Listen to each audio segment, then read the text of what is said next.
López y yo soy Cosecha. Dios le bendiga, mi nombre es Jasmine Torres, soy Cosecha.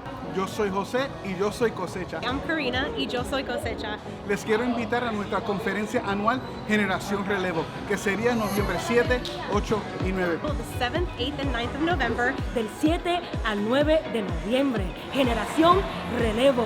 ¿Qué vas a expectar en este lugar? Cosas grandes, porque sabemos y creemos que Dios te llevará a un nivel mayor y tu casa será renovada.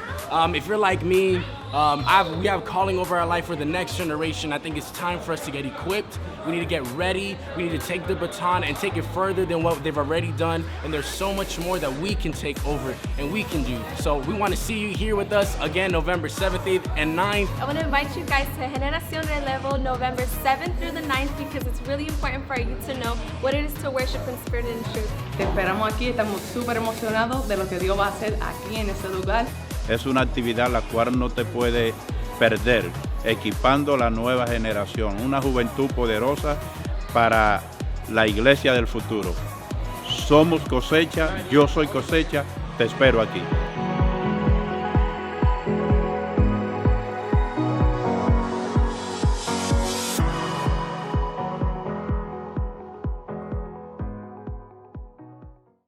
Mateo 22, verso 35 en adelante.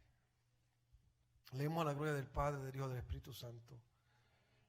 Uno de ellos, intérprete de la ley, preguntó para probarle, hablando con Jesús: Maestro, ¿cuál es el gran mandamiento de la ley? Amén.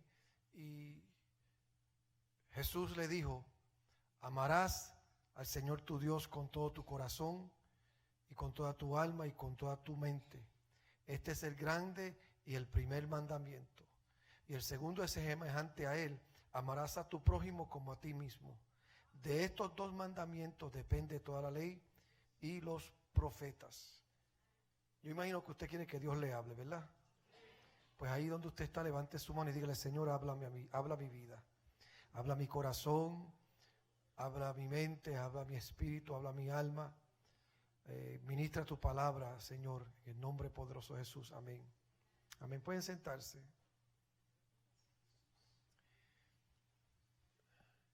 Como la mayoría de ustedes, a mí me enseñaron que una de las mejores maneras de aprender es haciendo preguntas. Y yo crecí pues pensando eso, que uno puede hacer cualquier pregunta y que no habría pregunta tonta. Solamente habían errores tontos. Pero me puse a leer en Yahoo y descubrí que sí hay preguntas tontas. Por ejemplo, alguien preguntó en Yahoo si podía mirar con seguridad una foto del sol sin quedarse ciego. Eso es una pregunta legítima que salió en Yahoo. Otra persona preguntó si hay autógrafos de Jesucristo en eBay. Otra persona preguntó que si creemos que los humanos pueden caminar alguna vez sobre el sol. ¿Qué pasa si te pintan los dientes de blanco con pinturas de uñas? Si los padres de Batman están muertos, ¿cómo él nació? Y la última que le voy a dejar, que me captó la atención, es: ¿cómo consigues que YouTube te filme? A lo mejor para ustedes que no están en esa onda, pues estas preguntas no le inspiran. Hay preguntas tontas. Yo sé que han dicho que no hay preguntas insignificantes o preguntas. Sí las hay. Hay preguntas que son tontas.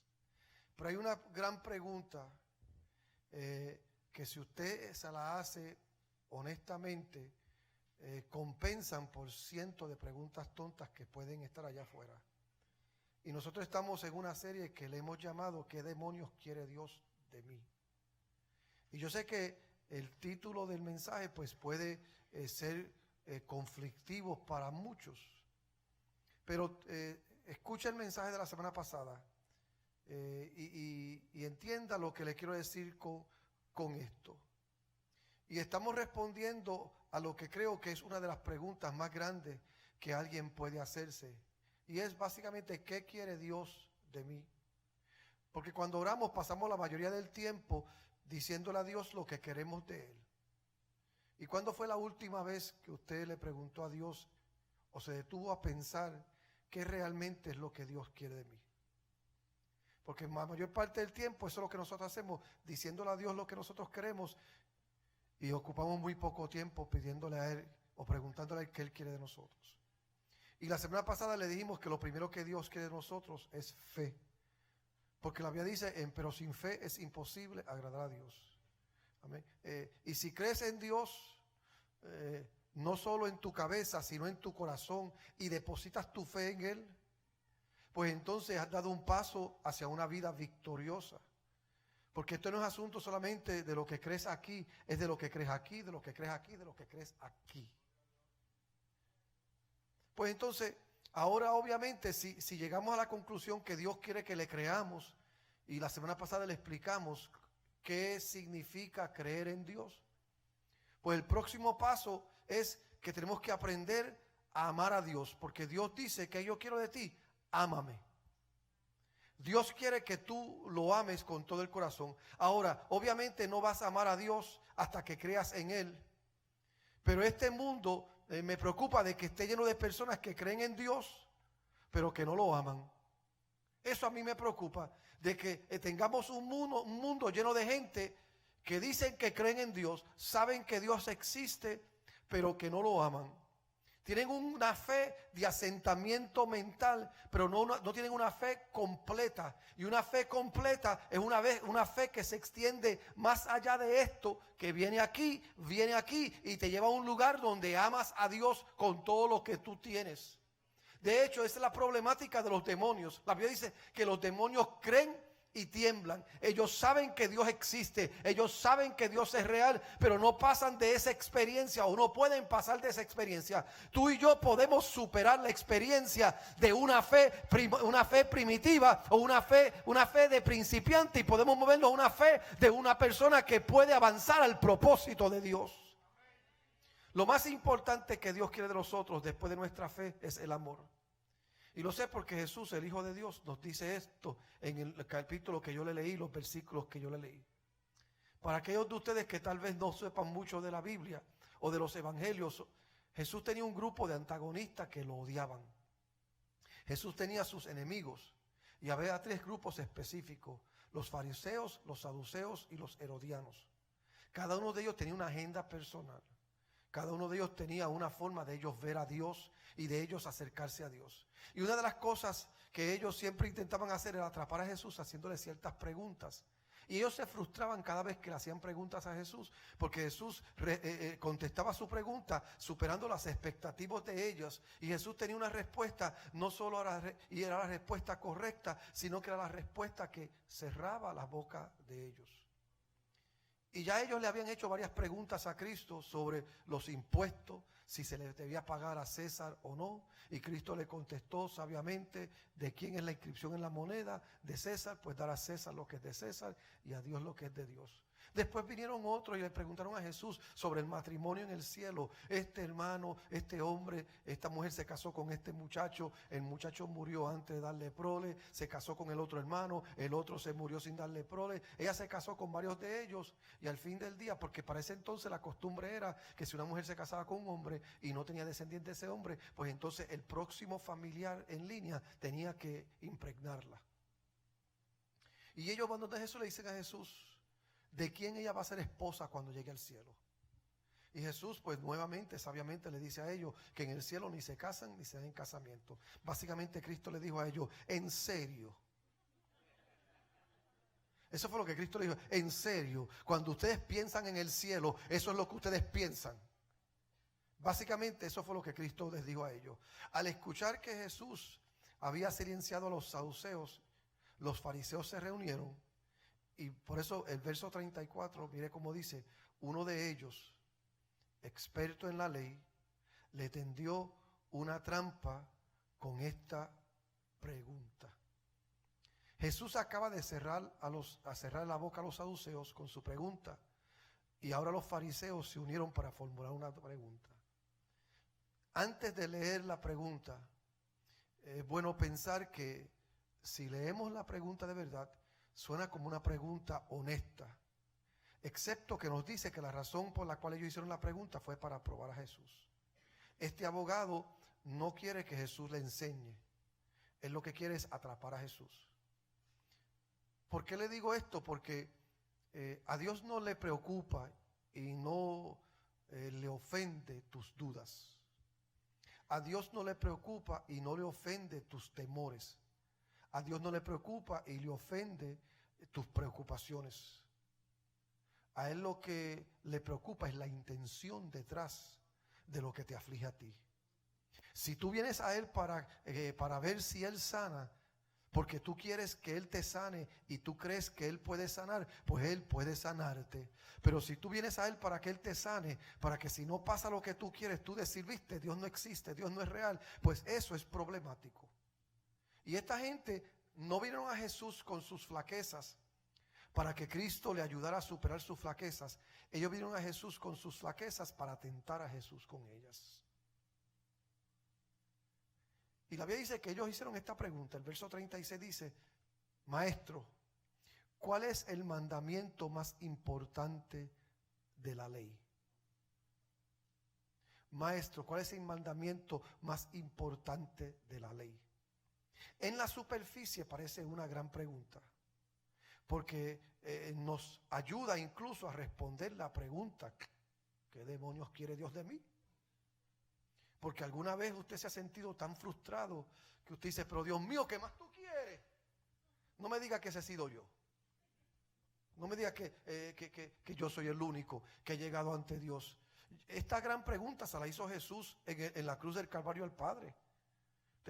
Cristo le dice al Padre en la cruz, Dios mío, ¿por qué me has desamparado?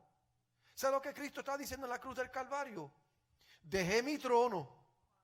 Me rebajé de ser Dios y me hice hombre. Habité entre ellos, comí de las flaquezas de ellos, viví los dolores de ellos, soporté la traición de ellos. Vengo a esta cruz por ellos, todo en obediencia a ti, y ahora tú me dejas. ¿Qué más tú quieres? Pues cuando preguntamos cuál es el mandamiento más importante de la ley, pues yo pienso que es una pregunta legítima, porque estamos preguntándole a Dios qué es lo que Él quiere de nosotros.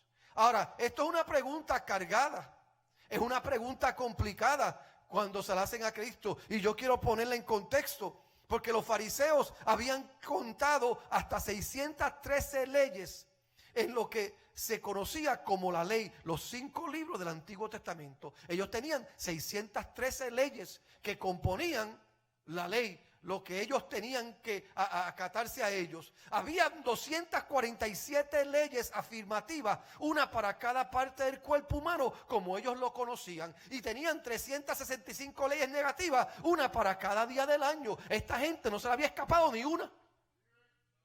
Así que ellos le están diciendo a Cristo, tenemos 247 leyes afirmativas, amén, de acuerdo a nuestra fisonomía, y tenemos 365 leyes, amén, negativas, de acuerdo a lo que vivimos en el año.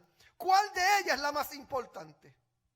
Ellos también habían dividido las leyes en leyes, amén, leyes pesadas y leyes ligeras. Las leyes pesadas eran como las de delitos graves, si las rompía,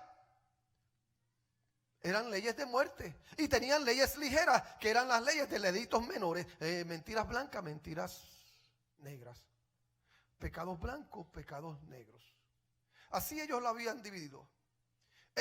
Ellos se preocuparían sin cesar sobre cuáles deberían ser ligeros y cuáles deberían ser pesados, y pasaron mucho tiempo tratando de clasificar las diversas leyes. Pero los rabinos también insistieron en que todos los mandamientos eran igualmente grandiosos, ya que es Dios quien los mandó, y como Él es un Dios grandioso, pues todas las leyes eran leyes grandiosas. Así que cuando el pueblo decía, pero esta es más grande que esta, los que enseñaban decían, no, todas son iguales. ¿Alguna vez usted se ha parado, ha oído al pastor de aquí o en otro lugar decir, no hay pecado grande y pecado pequeño, son todos pecados iguales? Pues los rabinos de ese entonces le habían enseñado al pueblo, no hay pecado grande, no hay pecados pequeños, aunque tenemos leyes ligeras, aunque tenemos leyes pesadas, al fin del día todos son leyes que hay que obedecer. ¿Cuál es el gran mandamiento?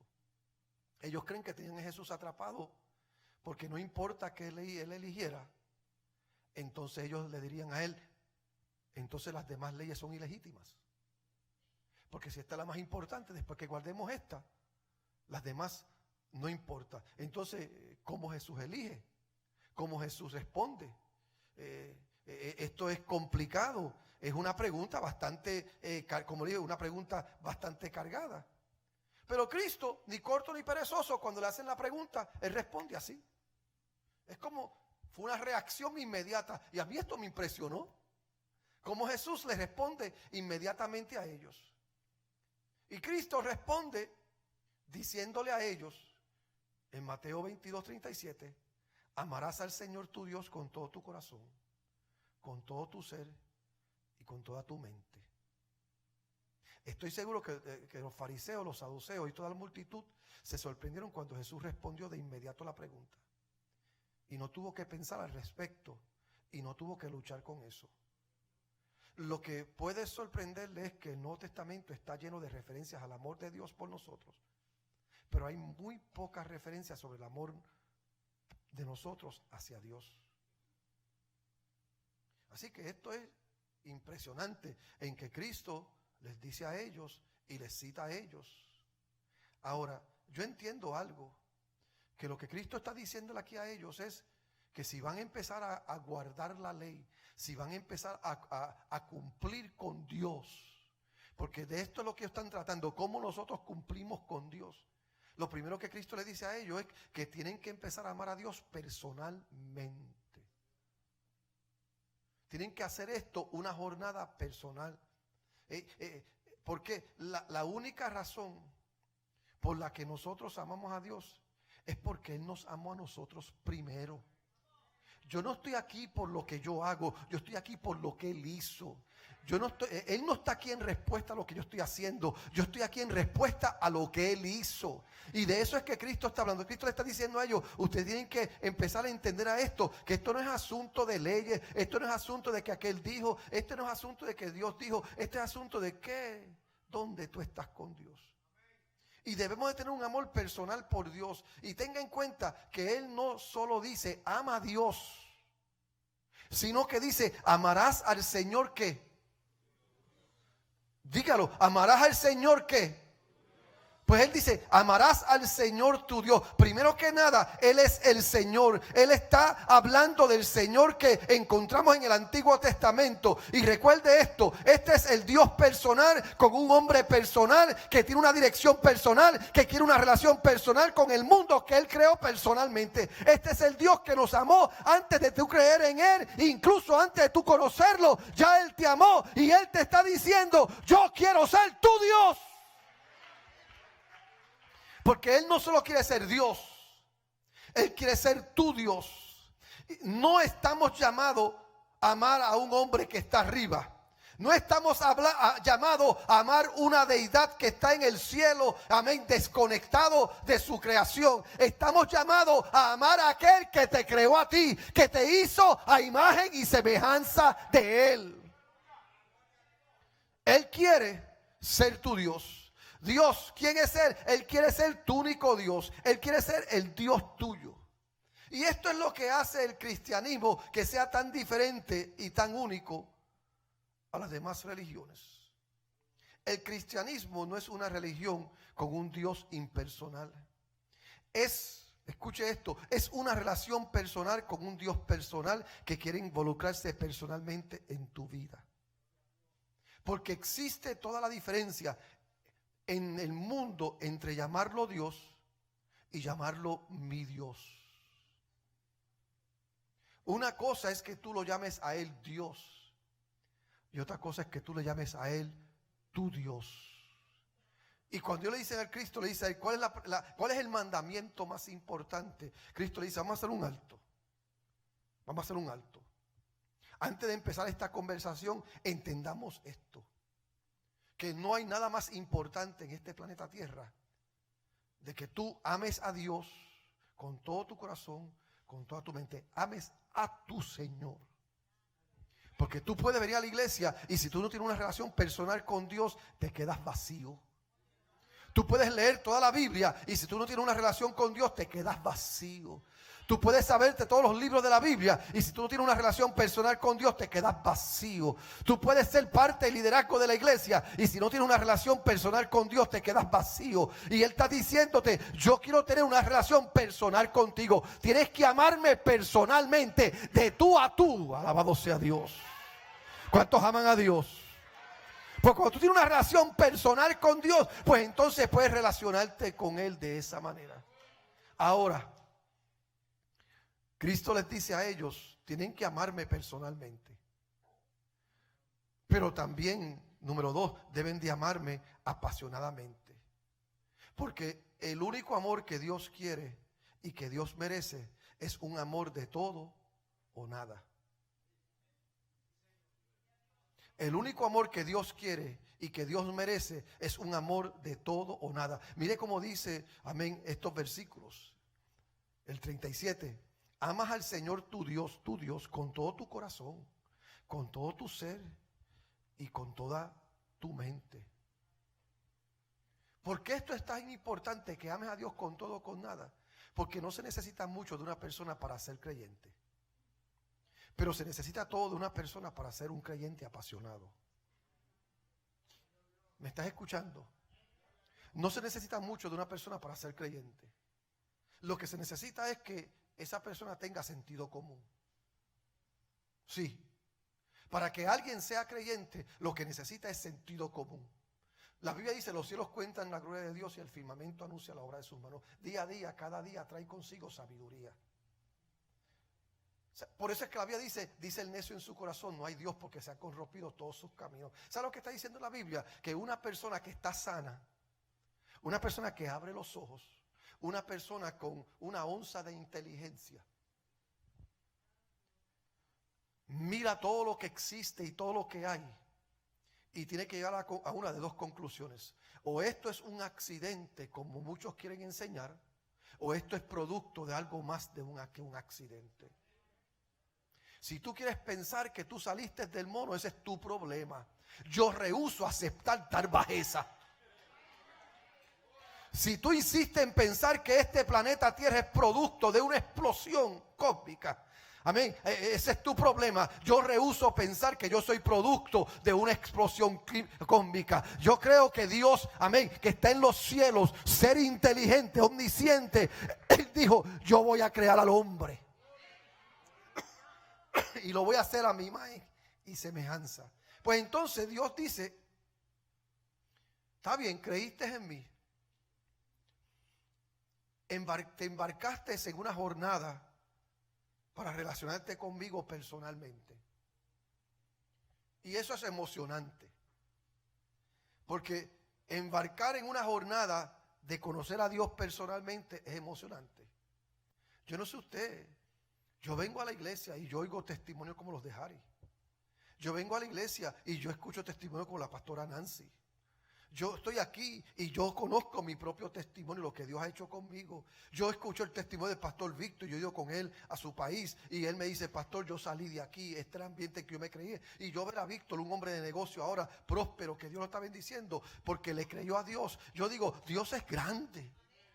Y eso es emocionante. Yo vengo aquí a este templo y yo veo cómo esto estaba antes de Dios permitirnos entrar aquí. Y yo veo cómo Dios nos ha dado los recursos para arreglar todo esto. Y yo digo, esto es impresionante, esto es emocionante. Yo le doy gloria a Dios por eso. Y yo veo cómo Dios sigue salvando todos los días vidas que Él está trayendo a esta casa. Eso es impresionante, eso es emocionante. Pero Dios está diciendo, ¿sabe qué? Yo quiero un poquito más. Entonces debemos de amar a Dios con todo nuestro corazón, alma y mente. Ahora, eso simplemente significa que debemos amar a Dios con cada fibra de nuestro ser. Con cada parte de nosotros debemos amar a Dios. Entonces, mis emociones son de Él, pero también mis antojos. también mi pasión es de Él. Porque una cosa es la emoción y otra cosa es la pasión. La emoción no hace falta mucho, amén, mucho cerebro. La emoción no hace falta mucho pensamiento. La emoción lo que hace falta es una reacción a lo obvio. La pasión te dice, esto es obvio, pues si lo crees, comprométete, conéctate, aprende, métete en esto, amén. Hazlo parte de tu esencia, hazlo parte de tu vida. Y Dios está diciendo, ¿sabe qué? Tienes que amarme personalmente, pero tienes que amarme apasionadamente también. Porque nuestro corazón está separado de nuestra alma y nuestra alma está separada de nuestra mente. Pero cuando se trata de amar a Dios, debe todo lo que somos sincronizarse en uno para amar a Dios enteramente. Yo amo a Dios con mis emociones, pero mi mente, mi alma, mi ser, mi espíritu se conecta a eso y le dice a Dios, ¿qué tú quieres que yo haga? ¿Cómo tú quieres que yo viva? El corazón de la cuestión de amar a Dios es amar a Dios con todo lo que tú tienes. Porque cualquier cosa que captura el corazón, captura el alma y captura la mente. Porque el corazón está el asiento, el corazón está en el asiento de conducir de quienes nosotros somos. Y cuando el corazón ama, la mente razona, las emociones se sienten y la voluntad actúa.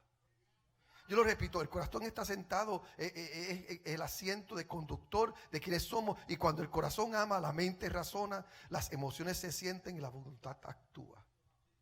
Pues Dios está buscando de que tú lo ames con todo lo que tú tienes. Y que Él sea tu pasión, alabado sea el Señor. Que Él sea que Él sea lo máximo para ti.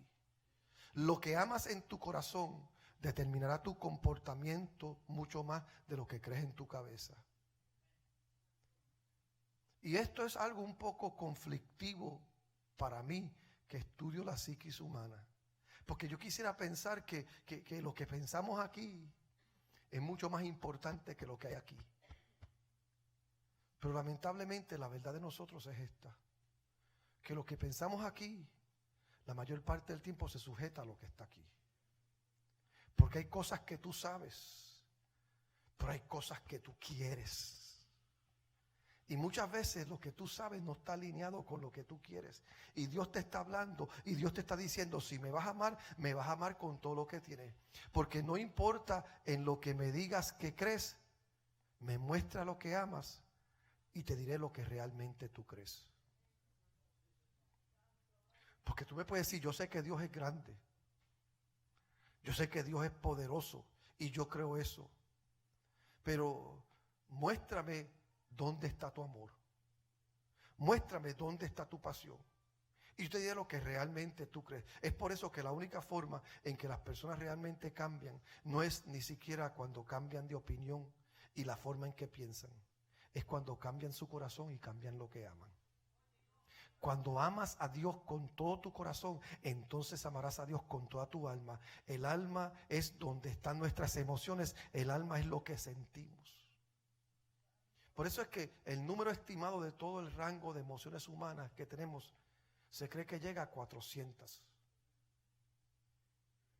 Usted tiene como 400 expresiones emocionales en las cuales usted expresa a qué usted está conectado. Y yo no sé cómo eso es determinado, pero no me importa tampoco. Lo que estoy diciendo es que debemos de amar a Dios con cada una de ellas. ¿Me estás escuchando? Que si tú tienes 400 formas de expresión vividas, vistas, visibles, invisibles, emocionales, psicológicas, sentimentales, pues Dios te está diciendo, entrégamelas todas. Porque me amas con todo o no me amas. Dale un aplauso a Dios. Y cuando ames a Dios con todo tu corazón y con toda tu alma, entonces lo amarás con toda tu mente. Y no tienes que mirar muy lejos en ningún lugar del mundo para encontrar el resultado de amar a Dios con tu mente. Mire, la iglesia primitiva se enfrentó con el desafío de hacer que las personas pensaran a través de sus creencias paganas, entonces con la verdad cristiana. Así que la iglesia primitiva tenía un problema serio de que la gente tenían costumbres, tenían prácticas Y Dios quería enseñarle al pueblo a cambiar su forma de pensar y a cambiar de su forma de ellos ver a Dios. Por eso es que entonces salieron los monasterios y fundaron esos monasterios como lugares de aprendizaje, para que con una gran verdad espiritual de las Escrituras y con una verdad secular y mundana, para que todos ellos entonces se acercaran a la verdad final de Dios. De los monasterios llegaron a las universidades, porque quiero que usted sepa que las primeras universidades en el mundo fueron formadas por las iglesias. ¿Usted sabía eso? Que fueron las iglesias las que instituyeron las primeras universidades. Y hoy tenemos facultades en colegios y universidades que comenzaron cuando los académicos formaron lo que se conocía como gremios, que fue licenciado por el Papa para otorgar títulos. Y la primera universidad se estableció en París alrededor del siglo XII, con Oxford y Cambridge en el siglo XIII. Y los seguidores de Cristo comenzaron todo esto para que las personas pudieran amar a Dios con todas sus mentes. Por eso es que llegaron a llamarse universidades, porque reflejaban la idea de que en el principio Dios creó todas las cosas. Es por eso que no las llamamos multiversidades, sino universidades. Universidad, Dios creó el universo. Por eso también las personas que enseñaban en las universidades llegaron a llamarse como profesores. ¿Por qué? Porque deben de enseñar lo que profesaban. Por eso son universidades, hablando del universo que Dios creó, profesores, profesando la verdad de la creación de Dios. Pero hoy en día nuestras universidades se han desviado del origen de por qué existen. Y hoy hay profesores negando la verdad del cielo y deben de quitarse el nombre de profesor. Alabado sea Dios. Porque solamente una persona que profesa a Cristo con todo su corazón puede hablar de Cristo Jesús. Pero hoy tenemos ateos hablando de Cristo Jesús.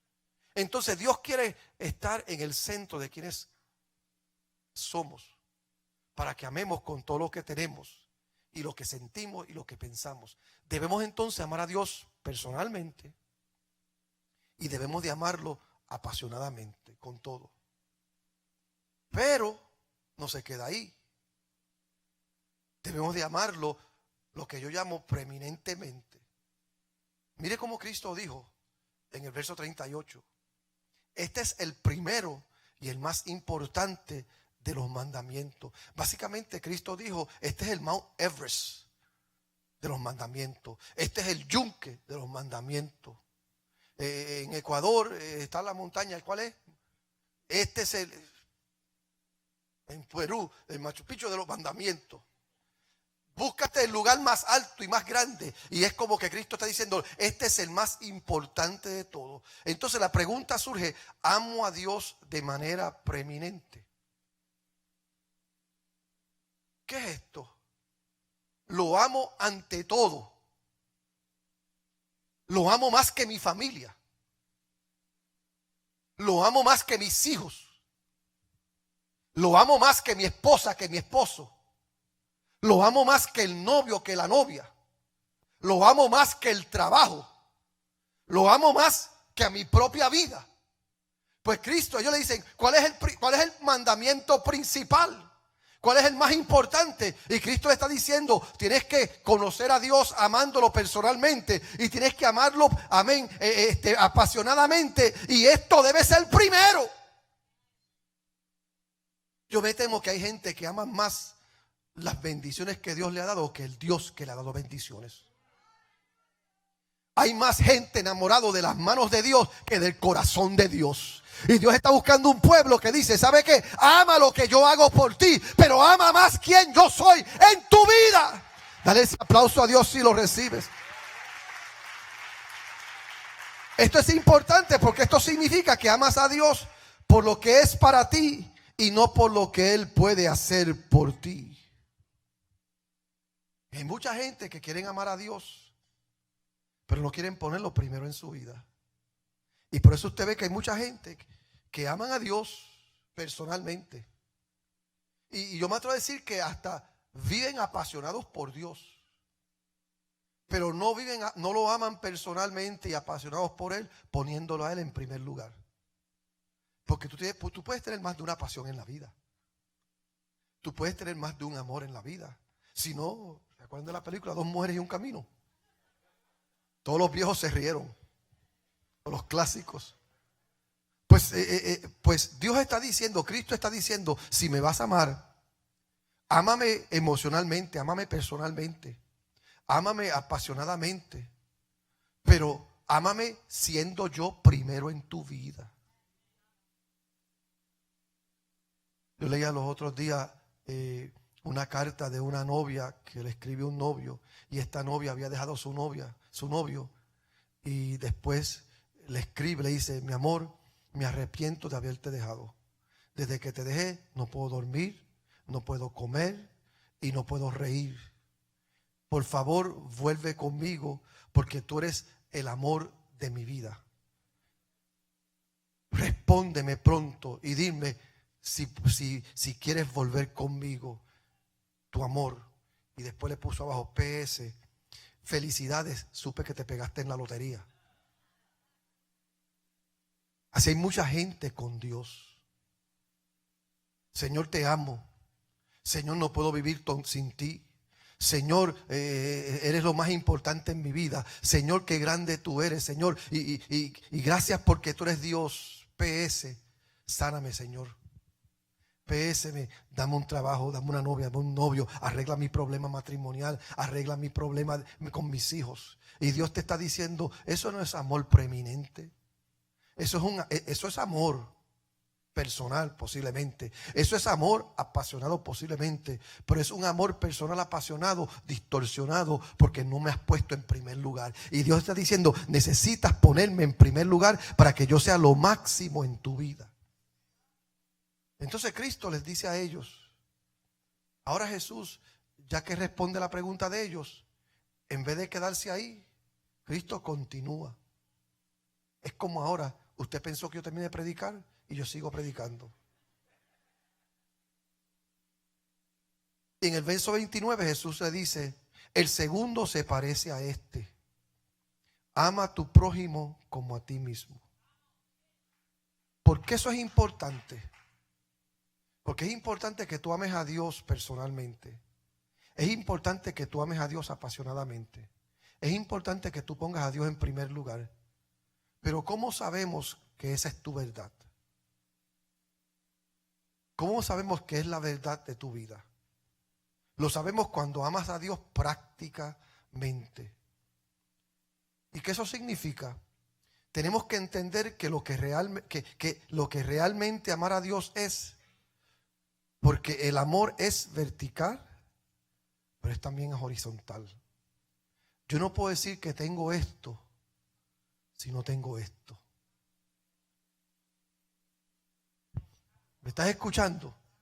Yo no puedo decir que hay amor aquí si no hay amor aquí. Dios es el primero y Él es el más grande, pero justo detrás está amando a tu prójimo como a ti mismo. Y yo creo que ese es el problema de muchos cristianos, que no se aman a sí mismos. Y como no se aman a sí mismos, no saben amar a otros. Y Cristo le está diciendo a ellos: ¿ustedes quieren saber qué es lo más importante para Dios? ¿Cuál es el mandamiento más importante? Que tú ames, que tú tengas una relación personal con Dios. Que tú vivas apasionado por Dios. Y que eso se demuestre poniéndolo en primer lugar. Pero de la única manera que tú pones a Dios en primer lugar, y eso va a ser evidente, va a ser obvio, es cuando tú ames a tu prójimo como a ti mismo. Y tú no puedes amar a tu prójimo a menos que tú te ames a ti. Por eso mire que hay mujeres que están pidiendo un hombre a Dios. Y Dios le puede dar el hombre perfecto. Y van a seguir mal. Hay hombres que le están pidiendo una mujer a Dios. Y Dios le puede dar la mujer perfecta y van a seguir mal.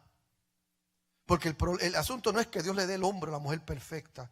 Es que tú aceptes la perfección de Dios en tu vida y tú tengas paz con Dios en tu corazón. Y cuando tú tengas paz con Dios en tu corazón por la obra que Dios ha hecho en ti y tú permitas que Dios te sane, que Dios te libere, que Dios sane tu mente, que Dios sane tu corazón, que Dios sane tu espíritu, cuando tú permitas que Dios opere en tu vida, pues entonces te vas a poder relacionar con Él como Él quiere que tú te relaciones. Vas a poder vivir apasionado por Él, vas a poder ponerlo en primer lugar en tu vida y vas a poder entonces relacionarte con los demás. ¿Cómo llevamos a casa de alguna manera en septiembre 11? ¿Cuántos se acuerdan lo que pasó en septiembre 11 con las Torres Gemelas y el Pentágono y el otro avión? ¿Sabes cómo lo llamamos a casa? Cuando amas a Dios o dices que amas a Dios pero odias a tu prójimo, obtienes un septiembre 11. Cuando tú dices que tú amas a Dios pero odias a tu hermano, lo que tenemos es un septiembre 11. Porque los musulmanes radicales, extremistas, que causaron eso, eran gente que lo hicieron en nombre de Dios, amando a Dios, pero odiando a América. Y usted dice, sí, pastor, pero esos fueron musulmanes, esos fueron árabes extremistas. Lea la historia de la iglesia cristiana. Lea el tiempo de la Inquisición. Lea el progreso del cristianismo en Roma. ¿Sabe que las barbaridades más grandes en el mundo se han cometido en nombre de religión y en nombre de Dios? Por eso cuando ellos le dicen cuál es el mandamiento más importante, Él le dice, ama a tu prójimo como a ti mismo. Porque si tú me amas a mí, vas a ver la gente como yo los veo. Si tú me amas a mí, vas a ver la humanidad como yo los veo. Y no vas a ver rangos sociales, no vas a ver estatus socioeconómicos, políticos. Vas a ver almas que necesitan el toque del cielo. Dale ese aplauso a Dios.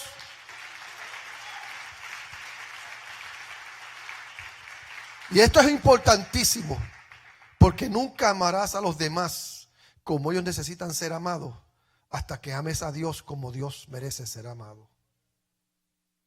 Nunca amarás a la gente como ellos necesitan ser amados, hasta que no ames a Dios como Dios merece ser amado.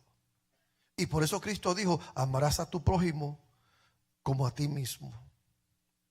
Y dice Cristo, de estos dos mandamientos, el verso 40, depende toda la ley y sus profetas.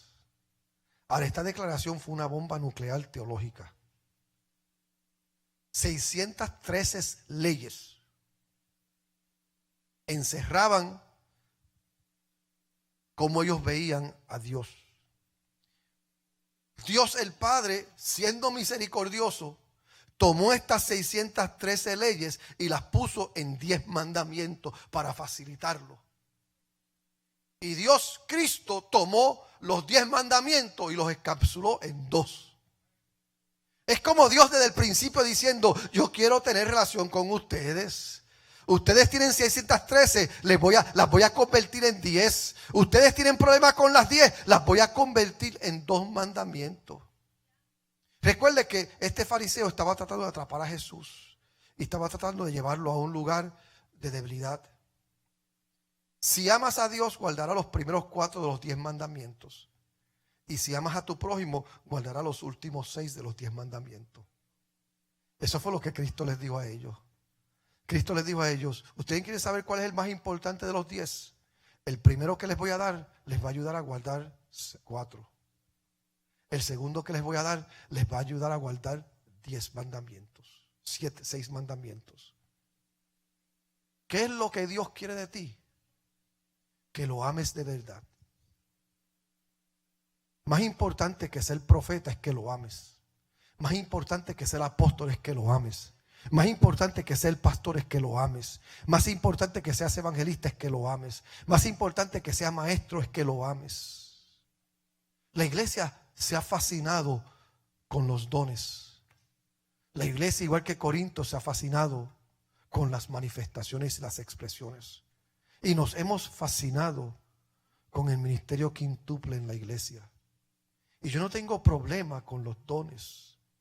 Yo no tengo problema con las manifestaciones. Yo no tengo problema con el ministerio quíntuple en la iglesia. Incluso yo creo que son ministerios y manifestaciones y expresiones del cuerpo de Cristo saludable. Pero son manifestaciones y expresiones del cuerpo de Cristo saludable cuando el cuerpo está saludable. Cuando tú estás saludable. Y de la única manera que tú puedes estar saludable es si tú le crees a Dios y si tú lo amas a Él de verdad. Porque si tú le crees a Dios, pues entonces esa fe te va a llevar a ver a Dios como es Él. Y cuando ves a Dios como es Él, eso va a provocar en ti una respuesta. ¿A cuántos les gustaría caminar sobre las aguas como Pedro y Cristo lo hicieron? ¿A cuántos les gustaría ir donde un muerto y tomarlo de la mano y levantarlo de la tumba? ¿Cuántos les gustaría poder multiplicar panes y bistec encebollado? Peces no, bistec encebollado.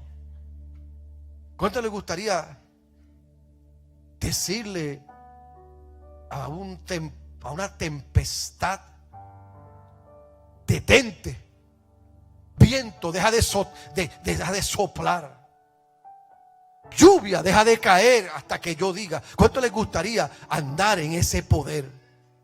Se necesitan hombres y mujeres que crean que eso puede pasar.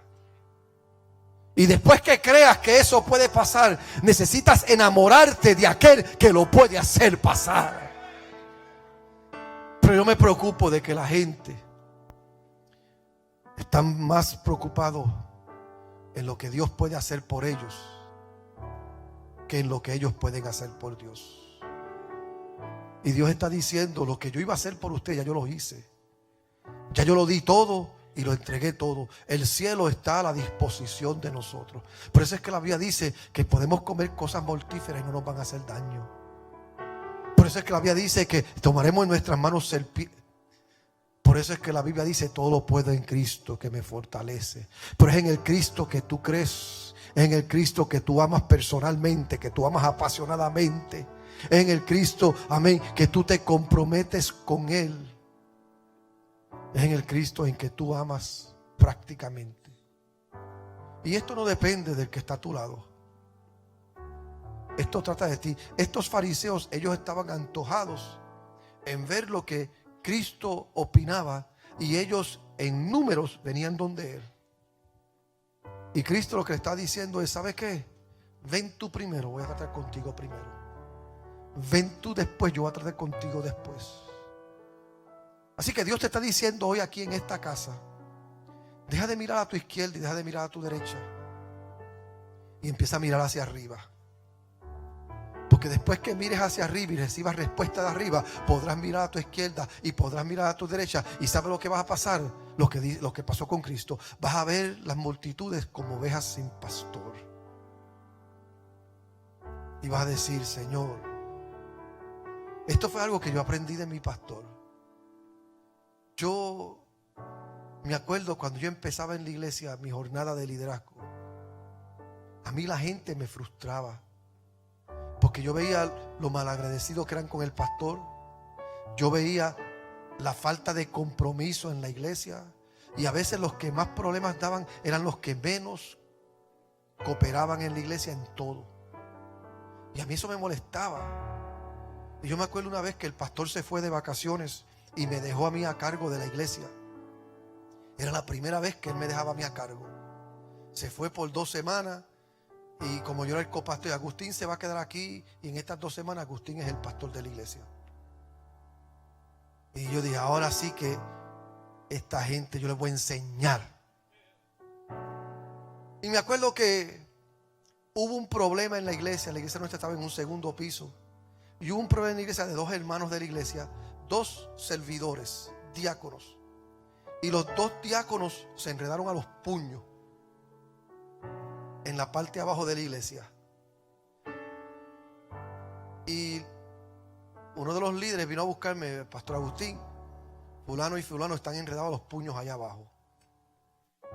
Y yo bajé con toda mi autoridad de pastor. Y yo ayudé a que los separaran. Y cuando los separaron, yo les dije a ellos: ustedes no vuelvan a pisar esta iglesia más.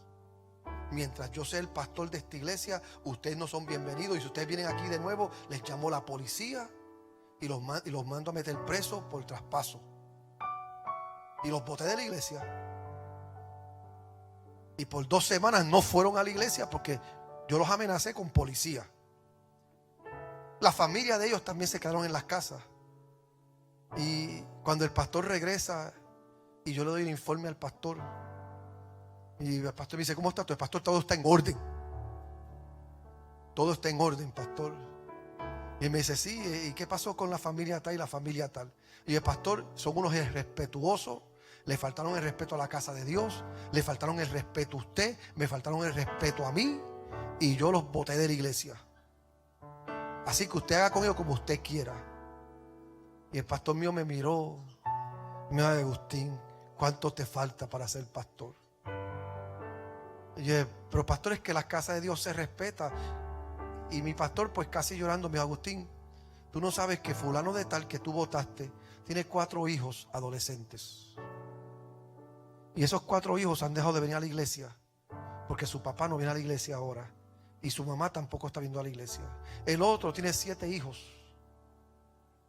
Uno de ellos está por casarse y ahora toda esa familia están en la casa y están que no se atreven a venir a la iglesia porque tú los votaste. Hay otra gente en la iglesia, Agustín, que te tienen miedo, porque la gente ahora tiene miedo de que cuando yo salga de aquí tú los vas a votar a la iglesia por el primer error que cometan. Ese es el tipo de pastor que tú quieres ser. El tipo de pastor que ve a la gente como sujetos tuyos y que tienen que entrar por el orden tuyo y por la estructura tuya. O tú quieres ser el hombre que le saca a la gente de las manos del diablo y los lleva al cielo. A mí eso me pesó porque yo quería sacarle a la gente de las manos del diablo y llevarlos al cielo. Pero para mí habían unos cuantos que eran hijos del diablo. A mí me costó aprender eso. Eso a mí me costó. Porque no fue hasta que yo aprendí a amar a Dios personalmente. Y que eso implica que yo era el más problemático de todos para Dios salvar. Y yo blasfemé a Dios, blasfemé su iglesia y blasfemé a su ungido cuando yo no era cristiano. Y con todo eso Dios me alcanzó. Yo era el más malcriado en la iglesia y me tomó trabajo porque una vez a mí me dio un coraje en la iglesia por un hermano que me dijo algo y me salí afuera, y como no avanzaban de acabarse el culto, le entré a pedrar a la iglesia y rompí todos los cristales. ¿Por qué le digo esto? Porque muchas veces nosotros nos olvidamos lo que Dios hizo con nosotros. Muchas veces nos olvidamos la misericordia de Dios mostrar a nosotros. Y Dios lo que está diciendo es: ámame, ámame viendo cómo yo te veo. Ámame sabiendo quién yo soy. Y cuando tú amas a Dios y sabes quién es Dios, de tal manera amó Dios al mundo, en que Él, sabiendo en que tú y yo éramos pecadores, Cristo murió. Él no te amó porque tú estabas bien, porque tú eras perfecto. Él te amó sabiendo que tú eras imperfecto. Y Dios está diciendo: ámame con todo. ¿Y cómo lo demuestra? Amando a los demás. Pero solamente puedes amar a los demás cuando te veas tú y permitas que yo te sane, para que puedas amarlos como te amas a ti mismo. Hoy perfumamos su trono porque llegamos aquí con todas nuestras flaquezas, con todas nuestras dudas, con todas nuestras incertidumbres, y aún así le decimos a Dios: aquí estoy para servirte. ¿Qué quiere Dios de ti? Que lo ames. ¿Cuántos quieren amar a Dios aquí? Levante, pónganse de pie los que quieren amar a Dios aquí.